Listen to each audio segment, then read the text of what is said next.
ಮಾದೇಶ್ವರನ ಬೆಟ್ಟಕ್ಕೆ ಹೋಗೋಣ. ಆ ಬೆಟ್ಟದ ದಾರಿಯಲ್ಲಿ ಇಬ್ಬರು ಪ್ರೇಮದ ಗೀತೆ ಹಾಡೋಣ ಅಂತ 2 ದಿನ ಜೋಡಿ ಹಕ್ಕಿಗಳಂತೆ ತೇಲೋಣ ಅಂತ ಆಕೆಯನ್ನ ಕಾರ್ ಹತ್ತಿಸ್ಕೊಂಡು ಕರ್ಕೊಂಡು ಹೋಗಿದ್ದ. ಮಾದೇಶ್ವರನ ಬೆಟ್ಟವನ್ನ ತೋರಿಸಿದ್ದ. ಆದ್ರೆ ಅದೇ ಅವಳ ಕೊನೆ ಪಯಣ ಆಗಿ ಹೋಗಿತ್ತು. ಯಾಕಂದ್ರೆ ಪ್ರೇಯಸಿಯನ್ನ ಪ್ರೇಮಿಯೇ ಕೊಲೆಗೈದಿದ್ದ, ಸಾಕ್ಷಿಯನ್ನ ಸುಟ್ಟು ಹಾಕಿದ್ದ. ಆ ಕೇಸ್ ಬೆನ್ನತ್ತಿದ ಪೊಲೀಸರಿಗೆ ಸಿಕ್ಕಿದ್ದು ಮತ್ತೆರಡು ಶವಗಳು. ಇಷ್ಟಕ್ಕೂ ಮತ್ತಿಬ್ಬರು ಸತ್ತಿದ್ ಹೇಗೆ? ಆ 3 ಸಾವಿನ ಹಿಂದೆ ಇರೋ ಬೆಟ್ಟದ ಕಹಾನಿಯನ್ನ ಡೀಟೇಲ್ಡ್ ಆಗಿ ತೋರಿಸ್ತೀವಿ ನೋಡಿ.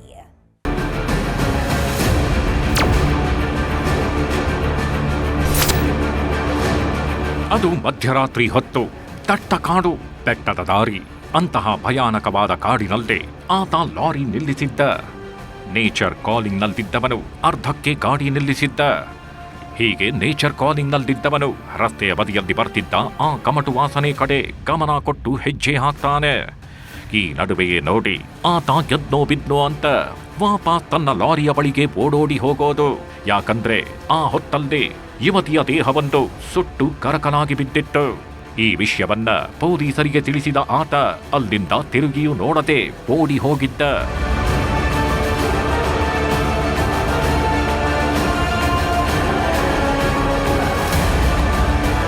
ಹೊತ್ತಲ್ಲದ ಹೊತ್ತಲ್ಲಿ ಬಂದಿದ್ದ ಆ ಒಂದು ಫೋನ್ ಕಾಲ್ನಿಂದ ಪೊಲೀಸರು ಸ್ಪಾಟ್ಗೆ ಎಂಟ್ರಿ ಕೊಟ್ಟಿದ್ರು.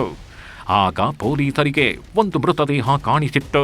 ಆ ಮೃತದೇಹವನ್ನ ನೋಡಿದ್ದ ಪೊಲೀಸರಿಗೆ ಇದು ಪಕ್ಕಾ ಕೊಲೆಯೇ ಅನ್ನೋದು ಗೊತ್ತಾಗಿತ್ತು. ಯಾಕಂದ್ರೆ ಬೆಂಕಿಯ ಬಲೆಯಲ್ಲಿ ಸಿಲುಕಿದ್ದ ಆ ಯುವತಿ ಸುಟ್ಟು ಕರಕಲಾಗಿದ್ಲು. ಕೇವಲ ಕೈ ಮಾತ್ರ ಉಳಿದಿತ್ತಷ್ಟೇ.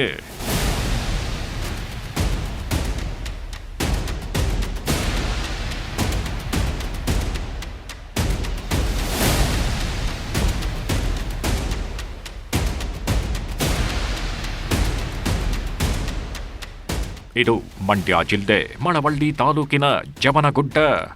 ಇಲ್ಲಿ ಈ ಭಯಾನಕವಾದ ಕಾಡಿನಲ್ಲಿ ಯಾರೊಬ್ಬರೂ ಸಹ ವಾಹನ ನಿಲ್ಲಿಸೋಕ್ ಹೋಗಲ್ಲ.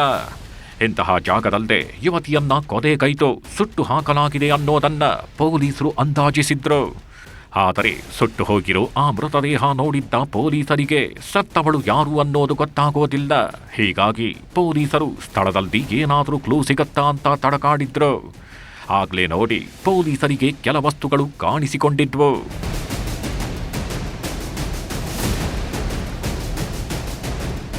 ಸುಟ್ಟು ಕರಕಲಾಗಿ ಅಳಿದುಳಿದಿದ್ದ ಕೈನಲ್ಲಿ ವಾಚ್ ಕಾಣಿಸುತ್ತೆ.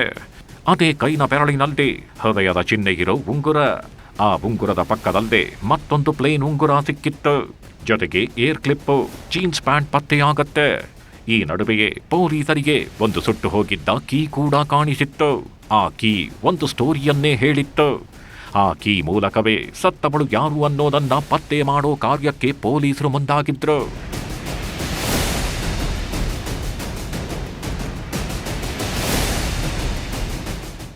ಆ ಸ್ಥಳದಲ್ಲಿ ನಾವು ನೆಕ್ಸ್ಟ್ ಡೇ ನಾವು ಹೋಗಿ ನೋಡಿದಾಗ ಒಂದು ಕೀನೂ ಸಹ ಅವ್ರದ್ದು ಪೂರ್ತಿ ಟೋಟಲಿ ಬರ್ನ್ಟ್ ಇರುತ್ತೆ. ಒಂದು ಕೀ, ಅದರಿಂದ ಯಾವುದಾದ್ರು ಒಂದು ಪ್ರತ್ಯೇಕವಾದ ರೂಮು ಅಥವಾ PG ಎಲ್ಲಾದರೂ ಅವ್ರ ವಾಸ ಇರ್ಬೋದು ಅಂತ ಗೊತ್ತಾಗುತ್ತೆ. ತದನಂತರ ಈ ಒಂದು ವಿಚಾರದಲ್ಲಿ ನಾವು ಯಾವುದಾದ್ರು PGಲಿ ಯಾರಾದರೂ ಮಿಸ್ ಆಗಿದ್ದಾರಾ ಅಥವಾ ಯಾವುದಾದ್ರೂ ಬಾಡಿಗೆ ಮನೆ ಮಾಡಿಕೊಂಡು ರೂಮಲ್ಲಿ ಎಲ್ಲಾದರೂ ಯಾರಾದರೂ ಮಿಸ್ ಆಗಿದ್ದಾರಾ ಅಂತ ಟ್ರೇಸ್ ಔಟ್ ಮಾಡಬೇಕಾದ್ರೆ ಒಂದು ವಿಚಾರ ಗೊತ್ತಾಗುತ್ತೆ.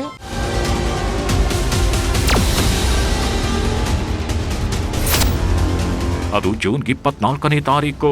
ಆವತ್ತು ಈ ಕೇಸನ್ನ ಸವಾಲಾಗಿ ತೆಗೆದುಕೊಂಡಿದ್ದ ಮಂಡ್ಯ ಪೊಲೀಸರು ಒಂದು ಕೀ ಮೂಲಕ ನಿಗೂಢ ಸತ್ಯವನ್ನ ಅನ್ಲಾಕ್ ಮಾಡೋ ಪ್ರಯತ್ನ ಪಡ್ತಾರೆ. ಆದರೆ ಆ ಕೀಯಿಂದ ಯಾವುದೇ ಕ್ಲೂ ಸಿಗೋದಿಲ್ಲ. ಇಷ್ಟೇ ಯಾಕೆ ಕೆಲ ನಾಪತ್ತೆ ಪ್ರಕರಣಗಳಿಗೂ ಇಲ್ಲಿ ಕೊಲೆಯಾಗಿರೋ ಮಹಿಳೆಗೆ ಮ್ಯಾಚ್ ಆಗಿರೋದಿಲ್ಲ. ಹೀಗಾಗಿ ಪೊಲೀಸರು ಮತ್ತೊಂದು ಆಂಗಲ್ನಲ್ಲಿ ತನಿಖೆ ನಡೆಸ್ತಾರೆ. ಘಟನೆ ನಡೆದಿರೋ ರೋಡ್ನಲ್ಲಿ ಯಾವುದಾದ್ರೂ ಟೋಲ್ ಇದೆಯಾ, ಆ ಟೋಲ್ನಲ್ಲಿ ಯಾವುದಾದ್ರೂ ವಾಹನಗಳು ಅನುಮಾನಾಸ್ಪದ ಎಂಟ್ರಿ ಕೊಟ್ಟಿದೆಯಾ ಅಂತ ಟೋಲ್ನಲ್ಲಿ ಪೊಲೀಸರು ಪರಿಶೀಲಿಸ್ತಾರೆ.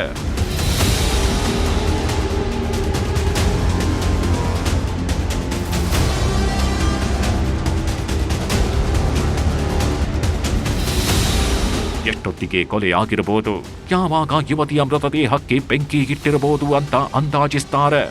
ಈ ಅಂದಾಜಿನ ಮೇರೆಗೆ ಬೆಳಕವಾಡಿ ಟೋಲ್ಗೆ ಮಂಡ್ಯ ಪೊಲೀಸರು ಎಂಟ್ರಿ ಕೊಟ್ಟಿದ್ರು. ಆ ಟೋಲ್ನಿಂದ ಆ ಹೊತ್ತಲ್ಲೇ ಯಾವೆಲ್ಲ ವಾಹನಗಳು ಪಾಸ್ ಆಗಿದ್ವು ಅಂತ ಪೊಲೀಸರು ನೋಡಿದ್ರು. ಅಷ್ಟು ವಾಹನಗಳಲ್ಲಿ ಯಾರೆಲ್ಲಾಗಿದ್ದಾರೆ ಅಂತ ನೋಡಿದ್ರು. ಈ ವೇಳೆಯೇ 2 ಕಾರ್ಗಳ ಮೇಲೆ ಅದಾಗಲೇ ಪೊಲೀಸರಿಗೆ ಡೌಟ್ ಬಂದಿತ್ತು. ಆ ಕಾರಿನ ನಂಬರ್ ಪಡ್ಕೊಂಡು ಪೊಲೀಸರು ತಮ್ಮದೇ ಆದ ಸ್ಟೈಲ್ನಲ್ಲಿ ವಿಚಾರಿಸಿದ್ರು. ಆಗ ಪೊಲೀಸರಿಗೆ ಇಟಿಯೋಸ್ ಕಾರ್ ಒಂದರ ಮೇಲೆ ಡೌಟ್ ಹೆಚ್ಚಾಗತ್ತೆ. ಯಾಕಂದ್ರೆ ಆ ಕಾರಿನಲ್ಲಿ ಒಬ್ಬ ಯುವಕ ಹಾಗೂ ಅಸ್ವಸ್ಥಗೊಂಡಿದ್ದ ರೀತಿಯಲ್ಲಿ ಒಬ್ಬಳು ಯುವತಿ ಇರೋದು ಪೊಲೀಸರ ಕಣ್ಣಿಗೆ ಬಿದ್ದಿತ್ತು.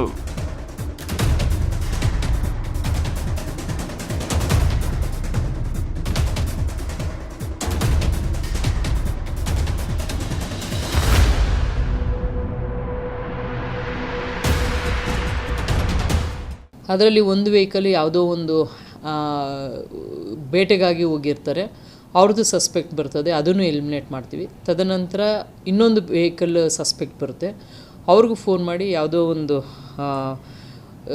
ಆಕ್ಸಿಡೆಂಟ್ ವೆಹಿಕಲ್ಗೆ ಇದು ಮಾಡ್ದಂಗೆ ಒಂದು ಎನ್ಕ್ವೈರಿ ಮಾಡಿದಾಗ ಗೊತ್ತಾಗುತ್ತೆ. ಆ ವೆಹಿಕಲ್ ಓನರ್ ಬಂದು ರಾಜಶೇಖರ್ ಅಂತ.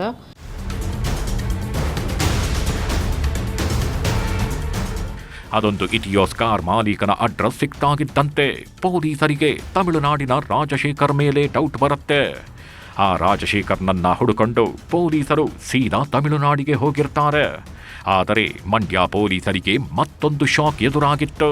ಯಾಕಂದ್ರೆ ಪೊಲೀಸರು ಯಾರನ್ನ ಹುಡುಕೊಂಡು ಹೋಗಿದ್ರು, ಆ ರಾಜಶೇಖರ್ ಕೂಡ ಹೆಣವಾಗಿ ಹೋಗಿದ್ದ. ಅದು ಅಲ್ಲದೆ ತನ್ನ ಜೊತೆಗೆ ತನ್ನ ಅಮಾಯಕ ಅಮ್ಮನನ್ನು ಬಲಿ ಪಡೆದುಕೊಂಡಿದ್ದ. ತಮಿಳುನಾಡಿನ ಅದೊಂದು ಕೆನಾಲ್ನಲ್ಲಿ ರಾಜಶೇಖರ್ ಹಾಗೂ ಆತನ ತಾಯಿ ಆತ್ಮಹತ್ಯೆ ಮಾಡಿಕೊಂಡಿರ್ತಾರೆ. ಇಲ್ಲಿಗೆ ಕೇಸ್ ಕ್ಲೋಸ್ ಅಂದುಕೊಂಡಿದ್ರು. ಆದರೆ ಮಂಡ್ಯ ಪೊಲೀಸರು ರಾಜಶೇಖರ್ನ ಹಿನ್ನೆಲೆ ಕಾಲ್ ಡೀಟೇಲ್ಸ್ ಪರಿಶೀಲನೆ ಮಾಡಿದಾಗ ಇಲ್ಲಿ ಕೊಲೆಯಾಗಿ ಹೋಗಿರೋ ಯುವತಿ ಯಾರು ಅನ್ನೋದು ಗೊತ್ತಾಗಿತ್ತು.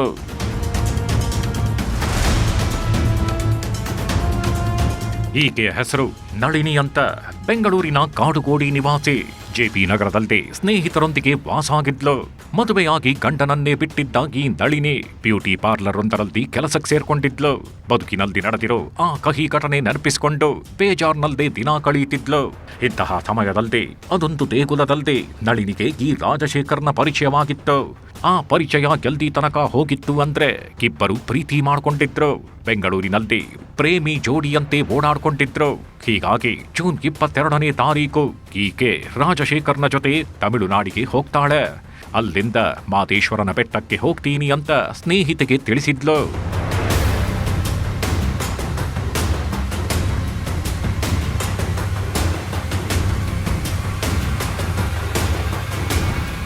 ದಿನಾಂಕ 22ನೇ ತಾರೀಕು ರಾಜಶೇಖರ್ ಅವರು ನಳಿನಿಯವ್ರನ್ನ ಕರ್ಕೊಂಡು ರಾತ್ರಿ ಸುಮಾರು 9:30 ಗಂಟೆಗೆ ಇವರು ಅತ್ತಿಬೆಲೆ ಹತ್ರ ಬರಲಿಕ್ಕೆ ಹೇಳ್ತಾರೆ. ನಳಿನಿಯವರು ಒಂದು ರ್ಯಾಪಿಡೋ ಬುಕ್ ಮಾಡಿಕೊಂಡು ಅತ್ತಿಬೆಲೆ ಹತ್ರ ಭೇಟಿ ಮಾಡಿರ್ತಾರೆ ರಾಜಶೇಖರ್ ಅವ್ರನ್ನ. ಇವ್ರನ್ನ ಕರ್ಕೊಂಡು ಅಲ್ಲಿಂದ ಅವರು ಊರಿಗೆ ಅಂದರೆ ಉಪ್ಪರಹಳ್ಳಿ ತಮಿಳ್ನಾಡಿಗೆ ಕರ್ಕೊಂಡು ಹೋಗಿರ್ತಾರೆ.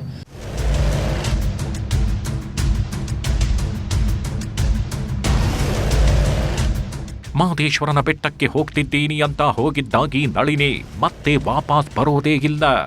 ಜೂನ್ 23ನೇ ತಾರೀಕು ಮುಂಜಾನೆ ಹೊತ್ತಲ್ಲದೆ ನಿಗೂಢವಾಗಿ ಕಾಡಿನಲ್ಲದೆ ಈಕೆ ಹೆಣವಾಗಿ ಹೋಗ್ತಾಳೆ. ಅಂದರೆ ಮಾದೇಶ್ವರನ ಬೆಟ್ಟದ ದಾರಿಯಲ್ಲದೆ ಈ ರಾಜಶೇಖರ್ ನಳಿನಿಯನ್ನ ಕೊಂದು ಮುಗಿಸಿದ್ದ. ವೈರ್ನಿಂದ ಕುತ್ತಿಗೆ ಬಿಗಿದು ನಳಿನಿಯನ್ನ ಸಾಯಿಸಿದ್ದ. ನಂತರ ಯಾರಿಗೂ ಡೌಟ್ ಬರಬಾರದು ಅಂತ ಶವವನ್ನ ಸುಡೋ ಪ್ಲಾನ್ ಮಾಡಿದ್ದ. ಅದೇ ಕಾರಣಕ್ಕೆ ಬೆಳಕವಾಡಿ ಟೋಲ್ ದಾಟಿ ಕಾಡಿಗೆ ಬಂದಿದ್ದ. ಅಲ್ಲದೆ ನಳಿನಿಯನ್ನ ಸುಟ್ಟು ಹಾಕಿದ್ದ.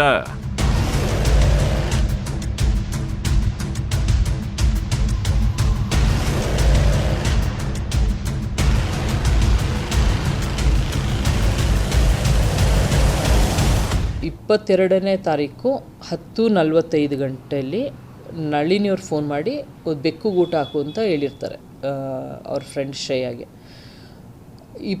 ಮತ್ತು ನೆಕ್ಸ್ಟ್ ಡೇ ಅಂದರೆ ಅರ್ಲಿ ಮಾರ್ನಿಂಗು 2:32 ಟೋಲ್ ಪಾಸ್ ಆಗಿದೆ. ಅಂದರೆ 10:45ರಿಂದ 2:32 ಗಂಟೆ ಬೆಳಗಿನ ಜಾವದ ಮಧ್ಯದಲ್ಲಿ ಯಾವಾಗಲೂ ಅಫೆನ್ಸ್ ಆಗಿದೆ ಅನಿಸುತ್ತೆ.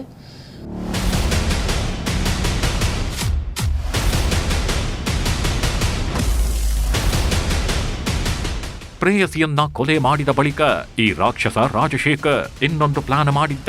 ಕಿಡ್ನಾಪ್ನ ಕಥೆಯನ್ನೇ ಬರೆದಿದ್ದ. ತನ್ನ ಸ್ನೇಹಿತನ ಭೇಟಿ ಮಾಡಿ ತನ್ನ ಪ್ರೇಯಸಿಯನ್ನ ಯಾರೋ ಎಳಕೊಂಡು ಹೋದ್ರು, ನನ್ನ ಮುಂದೆಯೇ ಕೊಂದು ಹಾಕಿದ್ರು, ಮೃತದೇಹ ಸುಟ್ಟು ಹಾಕಿದ್ದಾರೆ, ಅವರಿಂದ ಹೇಗೋ ತಪ್ಪಿಸ್ಕೊಂಡು ಬಂದೆ ಅಂತ ಹೇಳಿ ಸ್ವಲ್ಪ ರಿಲ್ಯಾಕ್ಸ್ ಆಗಿದ್ದ. ಇಷ್ಟೇ ಅಲ್ದ, ನಳಿನಿಯ ಸ್ನೇಹಿತೆಯರಿಗೆ ಅಂದು ನಳಿನಿ ನನ್ನ ಜೊತೆ ಬರ್ಲೇಗಿಲ್ಲ, ಆಕೆ ಅಂದು ನನ್ನ ಜೊತೆ ಜಗಳ ಮಾಡ್ಕೊಂಡು ಹೋದ್ಲು ಅಂತ ರೀಲ್ ಬಿಟ್ಟಿದ್ದ. ಇದರ ಜೊತೆಗೆ ತನಗೆ ಪರಿಚಯವಿದ್ದ ಸ್ಥಳೀಯ ಗ್ರಾಮ ಪಂಚಾಯಿತಿ ಸದಸ್ಯರೊಬ್ಬರ ಬಳಿಯೂ ನಳಿನಿಯನ್ನ ಯಾರೋ ದುಷ್ಕರ್ಮಿಗಳು ನನ್ನ ಮುಂದೆಯೇ ಕೊಲೆ ಮಾಡಿ ಸುಟ್ಟು ಹಾಕಿದ್ರು ಅನ್ನೋ ಕಥೆ ಕಟ್ಟಿದ್ದ. ತನಗೇನೂ ಗೊತ್ತಿಲ್ಲದಂತೆ ತಮಿಳುನಾಡು ಸೇರ್ಬಿಟ್ಟಿದ್ದ.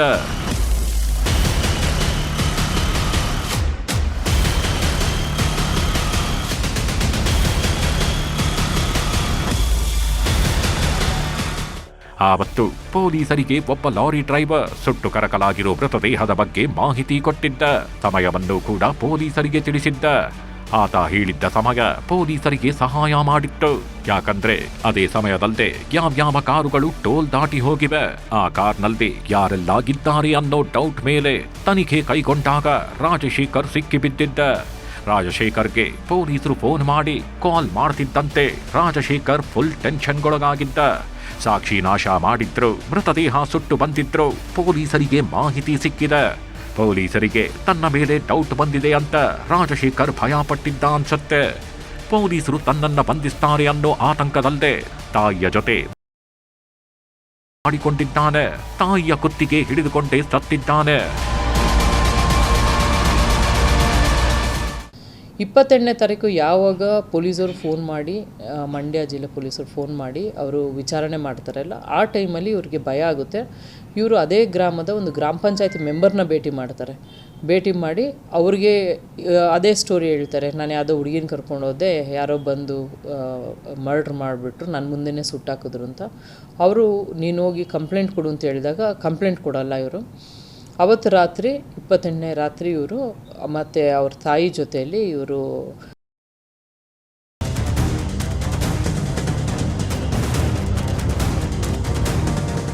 ಕೊಲೆ ಮಾಡಿ ಆ ಕೊಲೆ ಕೇಸಿನಿಂದ ತಪ್ಪಿಸಿಕೊಳ್ಳೋಕಾಗದೆ ಈ ಪಾಪಿ ಹೆಣವಾಗಿ ಹೋಗಿದ್ದ.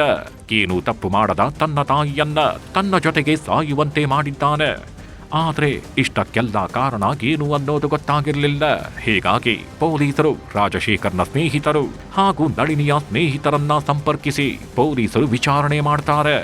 ಆಗ ಈ ನಳಿನಿ ಹಾಗೂ ರಾಜಶೇಖರ್ ಗಲಾಟೆ ಮಾಡ್ಕೊಂಡಿದ್ದು ಗೊತ್ತಾಗಿದ್ದು.